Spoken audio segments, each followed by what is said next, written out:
صباح التوفير وراحة البال الأكيد، وصباح اللانش بوكس اللي خلاص على الأبواب. النهاردة في الفيديو في حبة مفاجآت، هقول لكم أفكار تنفع معانا لللانش بوكس وكلها ب100 جنيه، أو بمعنى أصح همشي يومي كله ب100 جنيه، فطار وحده وعشاء، وفكرة تنفع لللانش بوكس كمان يا قطايف. يلا بينا يا حلوين. اللهم صل على الحبيب، صلوا على النبي اكيد عليه افضل الصلاه والسلام، وزيدوا النبي صلاه عليه افضل الصلاه والسلام، ودعموني بقى باللايكات والكومنتات عشان الفيديو يرتفع يا بنات. ربنا يسعدكم ويفرح قلبكم زي ما هتفرحوا قلبي. اللهم صل على النبي. دلوقتي انا جبت ايه للفطار؟ جبت عيش وجبت فول. الفول ده ب5 جنيه، والعيش بصراحة كان من البطاقة، وكان معايا فلوس فكة كانت برا الحساب يعني. تمام، كان برا الحساب. طيب دلوقتي انا عملت الفول، وهعمل طبق سلطة كده زي ما انتوا شايفين. طبق السلطة ده باين هنمشيه حلو في الفطار عشان ما يترميش. احنا ما عندناش حاجة تترمي، بنحب نعمل كل حاجة بأفكار تعيد تدوير الحاجة اللي عندنا. تمام كده يا امارات. طيب ايه الفكره اللي ممكن تحتيها؟ الفول ده ذات نفسه ينفع معاكي لللانش بوكس. طبعا في فكره اخر الفيديو هتنفع معانا لللانش بوكس اكتر، بس الفول ده ينفع لللانش بوكس. وما تقوليش هدي ابني فول، كل واحد على قد لحافه بيمد رجليه. احنا ظروفنا الماديه مش سامحه ان احنا ندي لعيالنا برجر وفراخ وشيش تاووك وحاجات من دي. على قد امكانياتنا هنمشي ولادنا، دي اهم حاجه. فمحدش يدخل يقول لي حد هياكل عياله فول. ده في ناس اصلا بتودي عيالها اصلا من غير سندوتشات بسبب قله الفلوس. فاحنا الحمد لله ان احنا اصلا قادرين ندي ولادنا فول. فالحمد لله على اللي احنا فيه، وربنا يا رب يزيده ويزيدنا النعم اللي عندنا يا رب، ويوسع علينا كلنا يا رب. تمام. فانا واحده من الناس بمشي بعمل كده، بجيب العيش البلدي بتاعنا العادي، وبعمل لابني فول بحبه طحينه وليمون، لو ما فيش طحينه عادي بملح وكمون وليمون وحبه زيت. وما بحطلوش عليه سلطه للامانه، بحط له جنبيه خيار كده زي ما انتوا شفتوا في اول طبق. انا يوسف ما بيحبش عليه سلطه، بيحب الخيار متقطع. عندي جزر بقطعه، عندي فاكهه بقطعها، اي حاجه موجوده عندي في البيت بمشيها. بعمل كيكه زي ما انتوا عارفين وبحطها في اللانش بوكس. بصوا حلي افكار اللانش بوكس دي في فيديو تاني، بس انا بقولك بالموجود انا بحاول امشي اموري.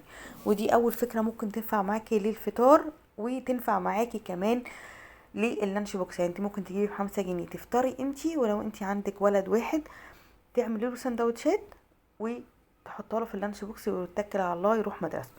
طيب تعالوا بقى اقول لكم الحدا. والحدا بتاعنا النهارده عيار من التقيل، وبجد بجد حلو جدا جدا جدا، انا بالنسبه لي بحبه.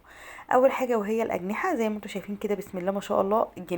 جناح كبير مش جناح صغير، جناح محمل. يعني تهيألي ان هو شبه الدبوس كده.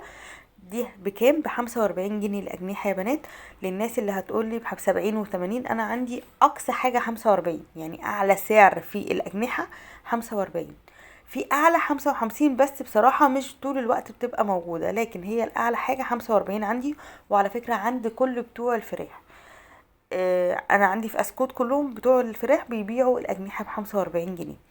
تمام. لي حبيبه قلبي اللي كانت كاتبالي الاجنحه عندنا ب70 جنيه، فده انا ما شفتهوش. فانتوا برضو يا بنات قولوا لي الاسعار عندكم ايه. تمام. بس كده، دي الاجنحه زي ما قلت لكم جايبه كيلو ب45 جنيه. وجبت كمان ب5 جنيه بطاطس. هي مش ب5 بصراحه، هو ب3 جنيه ونص، لان هو نص. ب3 جنيه ونص، هو النص الكيلو ب7 جنيه ونص. ده من الراجل اللي بيسرح في الشارع ب7 جنيه ونص. فانا جبت نص بتلاتة، اخد مني 3 جنيه ونص بالظبط. وكمان جبت ب10 جنيه لبن، وجبت ب10 جنيه رز. الرز ده الكيلو منه ب22 جنيه من عند حكم، للناس برضو اللي هتسألني. الكيلو منه ب22 جنيه، انا جايبه ب10 جنيه بس، ما جبتش نص حتى. ب10 جنيه، وب10 جنيه لبن، وب3 جنيه ونص يعتبر بطاطس. و والاجنحه ب45. احسبوا بقى انا صرفت كام وقولولي. انا عن نفسي كده صرفت كله على بعضه 70 جنيه. تمام. معايا 30 جنيه لسه هنعمل بيهم الاكله الحلوه جدا اللي تنفع معانا لللانش بوكس، وتنفع معانا للعشاء، وتنفع معانا وهتوفر معانا كتير. وكمان هي ترند اصلا موجوده على آه القنوات كتير عاملاها، بس انا هعملها لكم بتكات فيها توفير. طيب تعالوا بقى اقول لكم ايه الحاجات اللي عندي، ولو هي مش موجوده عندك ما تحطهاش، فهي مش فارقه يعني. تمام. اللهم صل على النبي. ده كان عندي كبد وقوانص. الكبد دي كنت جايبه فراخ وشايله الكبد بتاعتها والقوانص 3 و3 بالظبط، فانا حطاهم ما عملتش بيهم حاجه، فطلعتهم من الفريزر بقالهم فتره كبيره عندي في الفريزر وكنت ناسيهم اصلا. القشطه دي من وش اللبن، اي لبن عندي بجيبه، بحب اجيب اللبن البلدي، ما بحبش اجيب اللبن المعلب عشان استفيد من القشطه بتاعته والسمنه. وان شاء الله باذن الله اللبن والسمنه موجودين، القشطه اسفه والسمنه موجودين ان شاء الله في كل بيت. ولو مش موجود هقولك بديل القشطه اللي تحطيه على الوش برضو بيكون على قد الايد. اول حاجه هحلي اللبن، حليت اللبن وبعد ما حليته هنزل عليه ب2.5 كوباية ميه، 2.5 كوباية ميه. وبرضو هحط كل حاجه وهحليه حلوه، يعني هسخنه تسخينه كده على النار. انا حطيت 2.5 كوباية ميه من الكوبايه اللي انت شفتيها، واللبن هو مقامه كوبايه، يبقى كده كل المجموع 3.5 كوبايات. الرز قد ايه يا ام ياسين؟ كوبايتين، الرز دول كوبايتين بالظبط. تمام. اللهم صل على النبي. نزلت عليه بحته سمنه وحته وش لبن ورشه فلفل ورشه ملح بس. طبعا زي ما قلت لك، عندك وش لبن، عندك الحير كله حطي، ما عندكيش خلاص مش هتفرق. تمام. اللهم صل على النبي. هنزل بقى على الرز كده، الرز ده مغسول ونضيف وكل حاجه.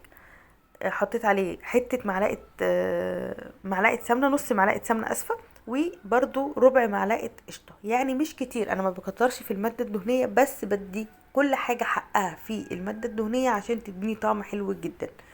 فحطيت معلقه نقطه زيت بس، دي عشان نحل الرز مفلفل.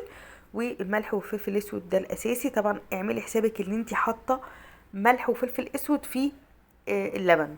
تمام. طب انتي بتعملي ايه يا ام ياسين؟ انا بعمل الرز المعمر، وعايزه اقول لكم انا ما كنتش بعرف اعمله نهائي، والطريقه دي خلتني اظبطه، وبجد بيطلع كله مفلفل وطعمه حلو، وكمان بيوفر معايا كتير جدا جدا جدا بالطريقه دي. تمام. جبت البوله كده اسمه ايه البرام، ودهنته حته سمنه برضو مش كتير، يعني كميه السمنه اللي انا حطاها مش كتير خالص. والرز برضو متحلف كله بالسمنه والفلفل الاسود والملح والزيت وحته القشطه كده، كله هيشرب من قلب بعضه. هتحسي ان انتي بتاكلي الرزايه نفسها شاربه من طعم السمنه، شاربه من طعم كل حاجه.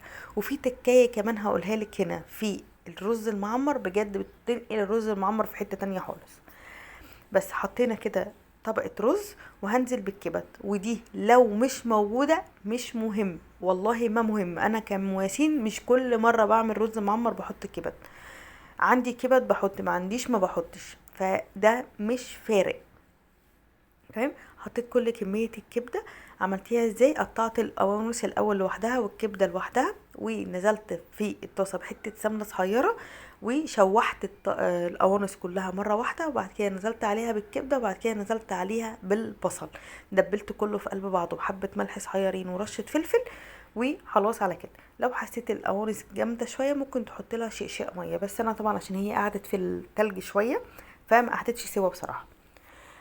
بس كده يا بنات، حطيت كل الكبد والقوانص، هم كانوا 3 كبد و3 قوانص بالظبط، بس حطيتهم كده بحبة البصل، وهنزل عليهم بباقي الرز. انا نصصت كده عشان انا بحب كمية الرز اللي تحت تبقى اقل من كمية الرز اللي فوق. ليه يا ام ياسين؟ عشان انا ما بحبش الكبد تظهر على الوش كده، فهمتوني؟ يعني في ناس كده وهي بتعمل الرز المعمر بتلاقي الكبدة عامد، بسبب ان انتي حاطه كميه رز قليله جدا على الكبد، فالكبد بتعوم. لكن لما تنصصيهم كده كميه الرز اللي تحت اقل من كميه الرز اللي فوق، يعني تحطي تحت الربع وفوق ال3/4 مثلا، بيبقى الكبد مش باينه ومش ظاهره على الوش كده وما بتتحرقش من الفرن، وبيبقى طعمه حلو جدا.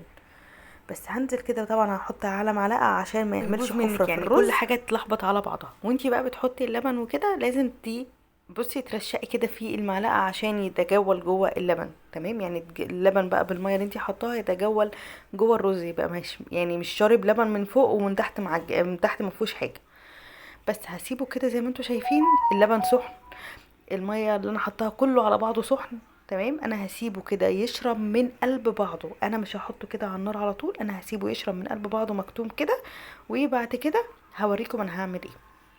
تمام. سبته كده على جنب، وعملت الفراخ. البطاطس دي بطاطس بيضه قطعتها والاجنحه غسلتها ورشيت عليها رشه ملح وفلفل اسود وحته بصله وفص ثوم. وبصوا يعني عملت كله كده في قلب بعضه. البطاطس بنفس التتبيله عملتها في قلب بعضها، يعني لفتها ببعضها. والفراخ برضو عملتها بنفس التتبيله بخلطه كده، بس اللي هو الفلفل الاسود والبصل والملح بس، ما عملتش حاجه اكتر من كده. وفص الثوم ورصيت البطاطس من تحت، وبعد كده رصيت عليه الفراخ وحطيت حبه ميه صغيرين جدا جدا جدا، لان انا هعتمد على الميه اللي هتنزل من الفراخ والسمنه اللي هتنزل من الفراخ. يعني انا كمان ما حطيتلهاش ولا سمنه ولا اي حاجه خالص. وهرفعها على النار كده، على نار هاديه، عشان تتشرب من بعضها كده وتبقى مستويه وتبقى كده ايه، حاجه كده ايه، جوسي زي ما بيقولوا، حاجه عسل زيكم كده. حطوا بقى لايك لو انتوا معايا لحد دلوقتي، وقولي لي بتحبي الرز المعمر ولا لا.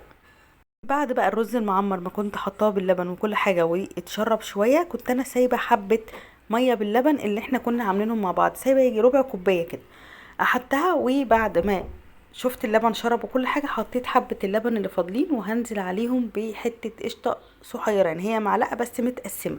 طب لو انا ما عنديش قشطه ممكن تحطي معلقتين زبادي. تمام. وهحطها في الفرن. اللهم صل على النبي. على النار من تحت الاول، على نار عاليه. اول ما يحلي هرفعها على الشبكه فوق بالراحه لحد لما يتشرب تماما، وبعد كده تفتحي الوش عشان ياخد الوش من فوق. تمام. بس كده يا بنات، زي ما انتوا شايفين كده، بسم الله ما شاء الله، بسم الله ما شاء الله. طعمه حلو جدا جدا جدا، وبجد مختلف تماما جدا عن اي حد بيعمل رز معمر بالطريقه التقليديه. جربيه بالطريقه دي، حلو جدا جدا وطعمه بجد يشهي، ومهما هتاكلي منه مش هتشبعي. طيب الطاجن ده يكفي قد ايه يا ام ياسين؟ يكفي قولي 4 افراد، احنا 3 لان ابو ياسين مسافر برضو. ف اللهم صل على النبي، ده يكفي 4 افراد، لاني فضل مني رز، يعني فضل رز معمر. لكن الاجنحه الكميه كانت بالظبط 7 جوانح. تمام. والبطاطس كفت معايا، يعني قعدت معايا. بس يا بنات بصوا البطاطس كده ايه، جوسي زي ما بيقولوا، داخله في قلب بعضها، بسم الله ما شاء الله، كلها طعمها حلو، والرز طعمه تحفه تحفه تحفه.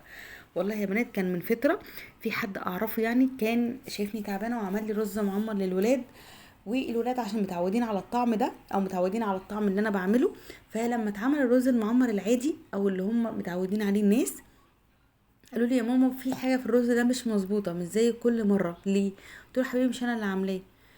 راح جاي قال لي يا ماما بس في حاجه كده، الرز ناشف، الرز مش شارب من اللبن.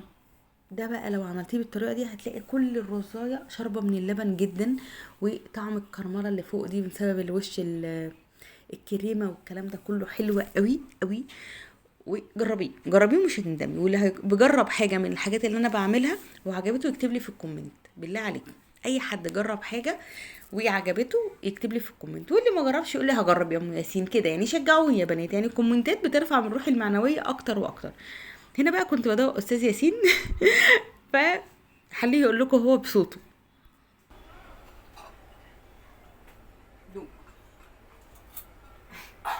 سخن معلش، لازم تقول رايك، مش مهم هو سخن.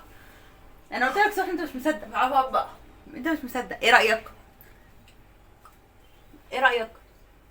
لسه بقى ماشي. ايه رايك؟ وحش. وحش؟ مفيش منه اكل. خلاص حلو. لا قول الصراحه. حلو.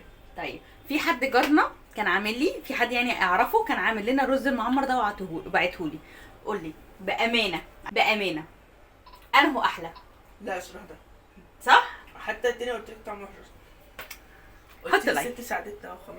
او والله العظيم هي الست فعلا شافتني قاعده قالت لي انتي تعبانه وبتاع، فانا هعمله لك. بس بامانه الطريقه دي احلى بكتير من الطريقه اللي هي عرفتها لي وجربتها لي بجد. ده كده الرزايه كده مفلفله كده، وايه ولا يا ولا ولا يا ولا ولا والرز استوى.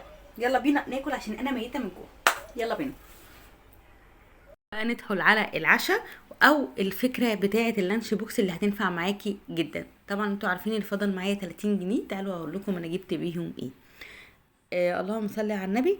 بصوا جبت ب10 جنيه جبنه تركي مبشوره، وجبت كمان ب10 جنيه اللي هو البيفي، وجبت بيضايه. طب هتعملي ايه؟ تعالوا نشوف مع بعض. اول حاجه جبت الخلاط وحطيت عليه بيضايه، وهنزل عليه بكوبايه ميه عاديه ورشه فلفل ورشه ملح اسود، يبقى في الخلاط بتاعنا البيضة وكوباية الملح، كوباية المية ورشة الملح ورشة الفلفل الاسود. عندك لبن بودرة حطي، هي اصل الوصلة اللي طالعة باللبن. عندك لبن بودرة حطي، عندك لبن عادي حطي، ما عندكيش الاتنين حطي مية، مفيش اي مشكلة، يعني هي مش هتقولك لا. اللبن البودرة بيدي طعم فيها.